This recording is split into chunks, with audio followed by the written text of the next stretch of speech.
Welcome to chemistry classes students. आज के इस वीडियो में मैं आपको बताऊंगी कि सॉल्यूशन की कंसंट्रेशन कैलकुलेट करने की कौन कौन सी यूनिट्स होती हैं या किसी विलयन की सांद्रता ज्ञात करने की कौन कौन सी इकाइयां होती हैं। तो यूनिट्स या इकाइयों की बात हम बाद में करते हैं। पहले हम ये समझते हैं कि सॉल्यूशन की कंसंट्रेशन या सांद्रता आखिर होती क्या है। तो जो सॉल्यूशन है बना हुआ है सॉल्यूट और सॉल्वेंट से, विलेय और विलायक से। तो उस सॉल्यूशन की निश्चित अमाउंट में कितना सॉल्यूट सब्सटेंस डिसॉल्व है, यही ज्ञात करना कहलाएगा उसका कंसंट्रेशन। यानी एक विलयन में विलयन की निश्चित मात्रा में विलेय पदार्थ की कितनी मात्रा घुली हुई है, यही कहलाती है उसकी सांद्रता। तो कोई भी सॉल्यूशन है उसकी कंसंट्रेशन या सांद्रता डिफरेंट टाइप से डिफरेंट यूनिट्स में निकाली जाती है। तो ये यूनिट्स कौन कौन सी हो सकती हैं समझिएगा।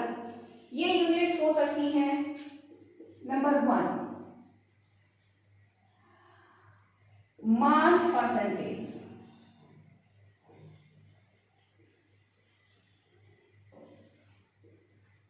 नंबर 2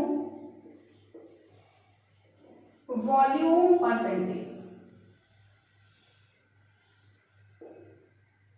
नंबर 3 ग्राम per litre, number 4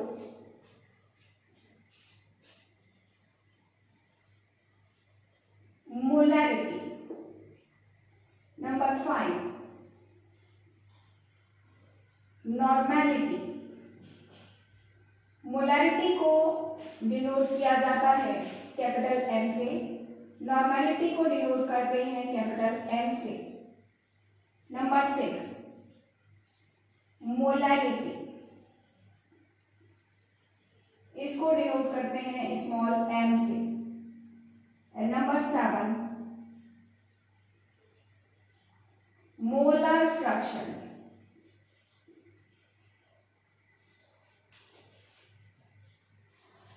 mass percentage को हिंदी में कहते हैं द्रव्यमान प्रतिशत।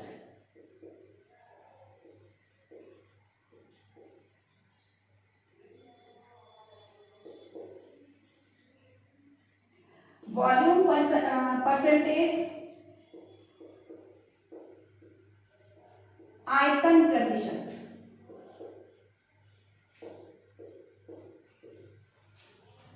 ग्राम पर लीटर, ग्राम प्रति लीटर सांद्रता। मोलरता, नॉर्मेलिटी को कहते हैं नॉर्मलता, मोलैरिटी को कहते हैं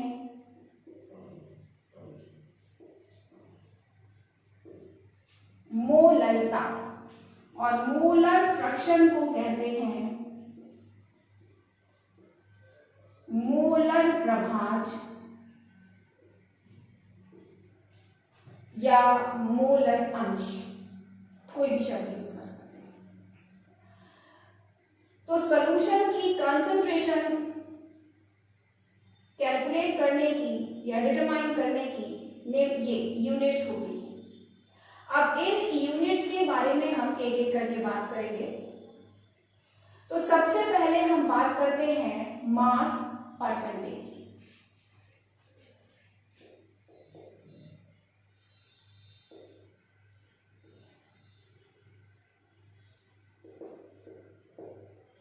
मास परसेंटेज क्या है तो समझिएगा। Mass percentage is defined as amount of solute substance in gram in 100 gram of solution, यानी कि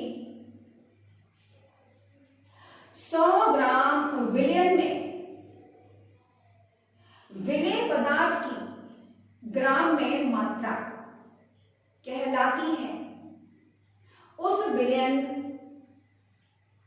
का मास परसेंटेज या द्रव्यमान प्रतिशत।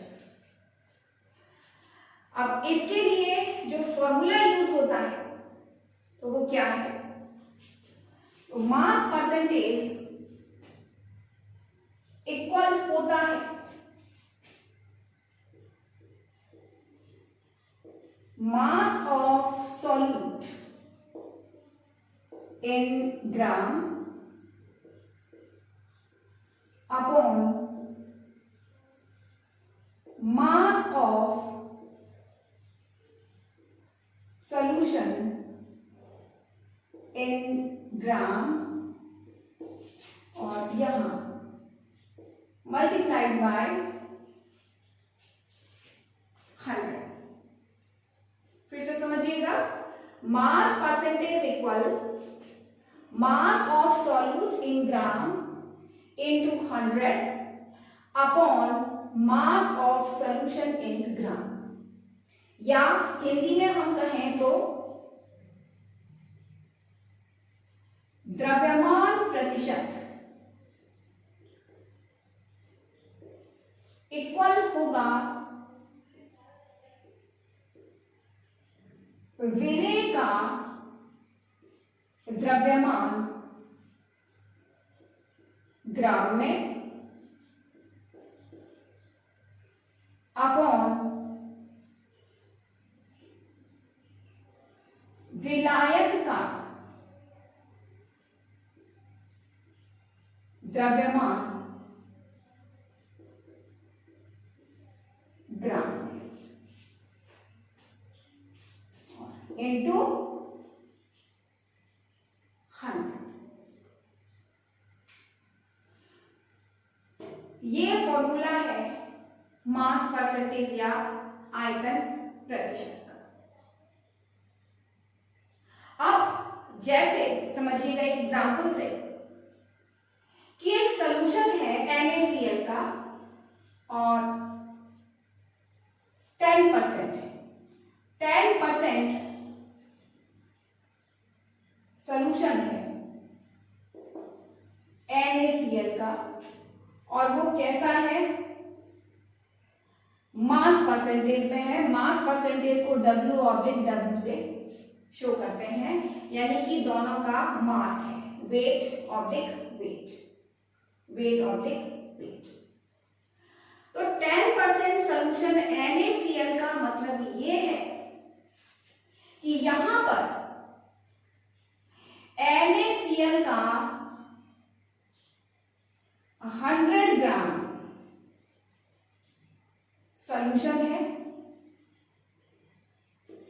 जिसमें 10 ग्राम NaCl है। आप समझिए ये 100 ग्राम जो सॉल्यूशन है ये कंप्लीट सॉल्यूशन है जिसमें NaCl भी है। तो दूसरी भाषा में हम ये कह सकते हैं यहाँ पर कि 100 ग्राम जब कंप्लीट सॉल्यूशन है जिसमें 10 ग्राम NaCl है, और सॉल्यूशन हमेशा बनेगा किस में?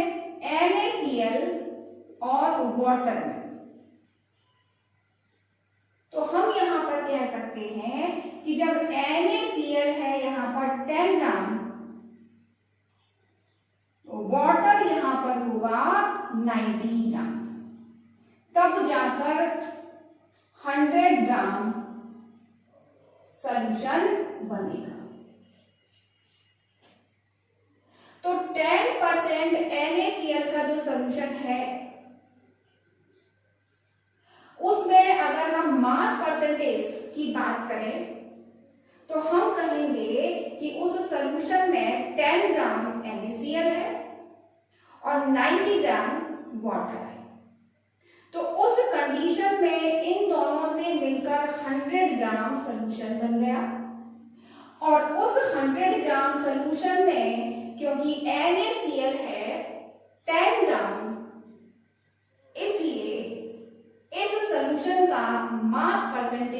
हुआ 10%, यानी ये 10% NaCl सोल्यूशन होगा। तो अब आपको मास परसेंटेज क्लियर हो गया होगा। अब हम बात करते हैं नेक्स्ट वॉल्यूम परसेंटेज की।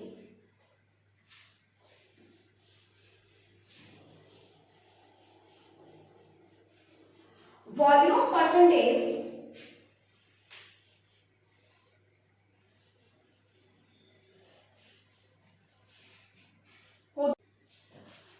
अब हम बात करते हैं वॉल्यूम परसेंटेज की। तो समझिएगा कि वॉल्यूम परसेंटेज क्या है। Volume of solute substance in millilitre in 100 milliliter of solution is known as volume percentage of that given solution। यानी कि 100 मिलीलीटर विलयन में विलय पदार्थ की मिलीलीटर में आयतन कहलाता है उस विलयन का आयतन प्रतिशत। फिर से समझिएगा, 100 मिलीलीटर विलयन में विलय पदार्थ का मिलीलीटर में आयतन कहलाएगा उस विलयन का आयतन प्रतिशत। इसको हम कैसे कैलकुलेट करेंगे? तो इसके लिए फॉर्मूला है volume percentage equal volume of solute in milliliter into 100 upon volume of solution। या हिंदी में लिखें तो कहेंगे आयतन प्रतिशत इक्वल विलय का आयतन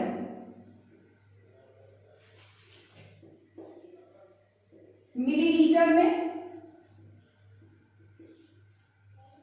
अपॉन विलय का आयतन मिलीलीटर में इनटू 100 अपॉन विलयन का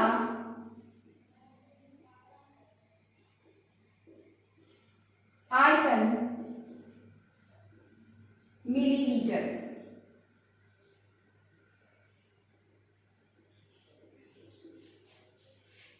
ये हो गया। अब जैसे हम इसका एग्जांपल लेकर एक बात करते हैं कि एक HCl का डाइल्यूट सॉल्यूशन है जिसमें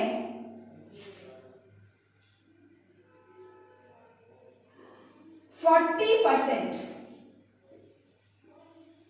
HCl है, यानी कि HCl सॉल्यूशन की कॉन्सेंट्रेशन है वॉल्यूम परसेंटेज में 40%। तो इसका मतलब क्या है? इसका मतलब ये है कि जो भी सॉल्यूशन है वो टोटल है 100 मिलीलीटर और उस 100 मिलीलीटर सॉल्यूशन में 40 मिलीलीटर है HCl और सॉल्यूशन किसमें बना है? वाटर में बना है। तो हम कहेंगे कि 60 मिलीलीटर होगा वाटर, तब जाकर 60 प्लस 40 यानी कि बन जाएगा 100 मिलीलीटर HCl सॉल्यूशन।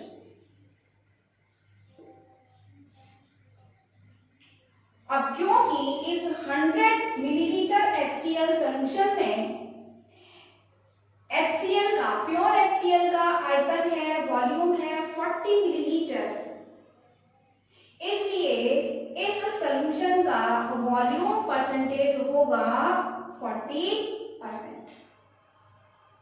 अब आपको ये भी क्लियर हो गया होगा और डिफरेंस समझ में आ गया होगा किसमें, मास परसेंटेज और वॉल्यूम परसेंटेज में।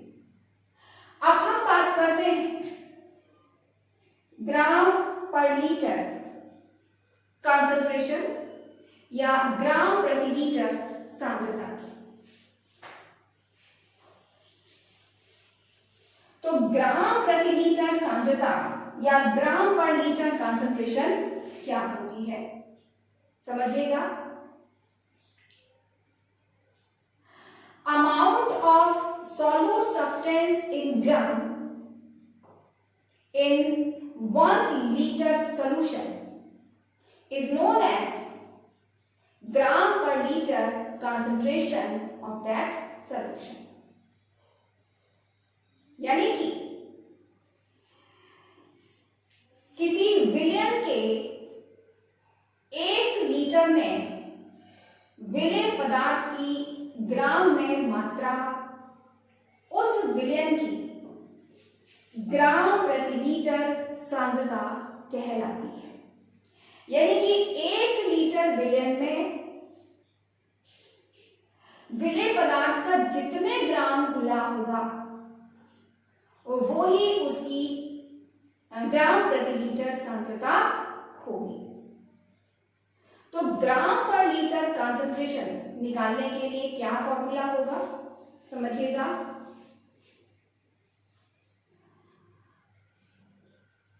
ग्राम per litre concentration equal mass of solute in gram upon volume of solution in litre. या हिंदी में हम कहें तो ग्राम प्रति लीटर सांद्रता इक्वल होगा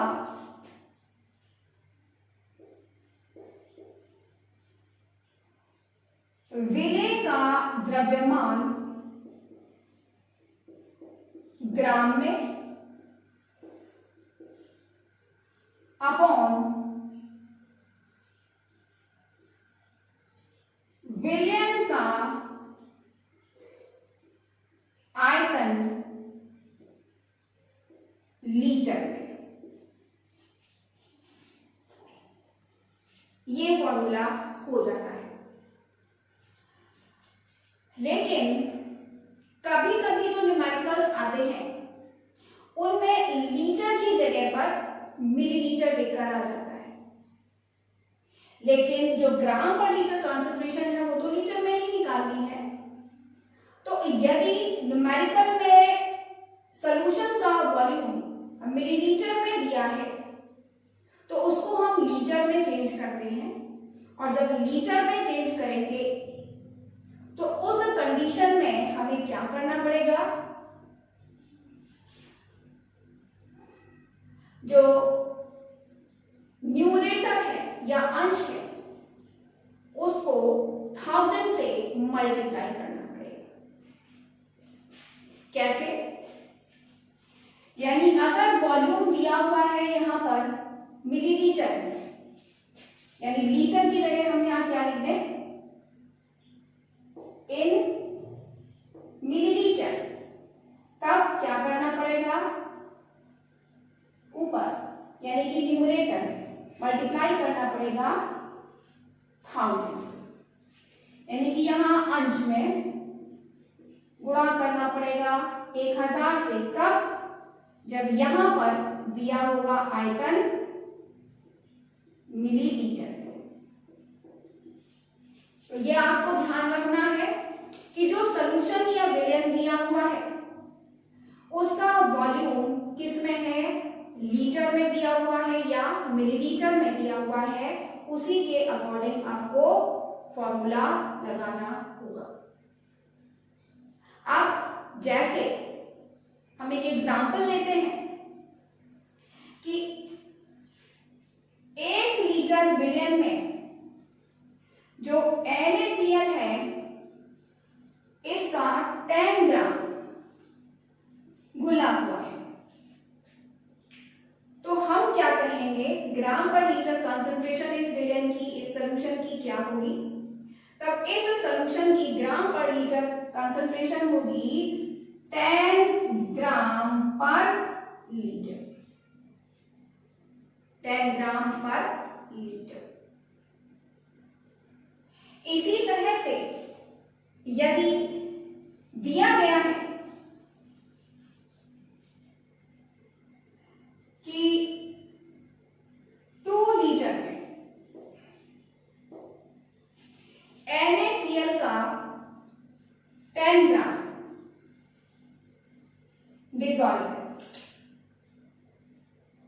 तो इस सॉल्यूशन की ग्राम पर लीटर कंसंट्रेशन क्या होगी।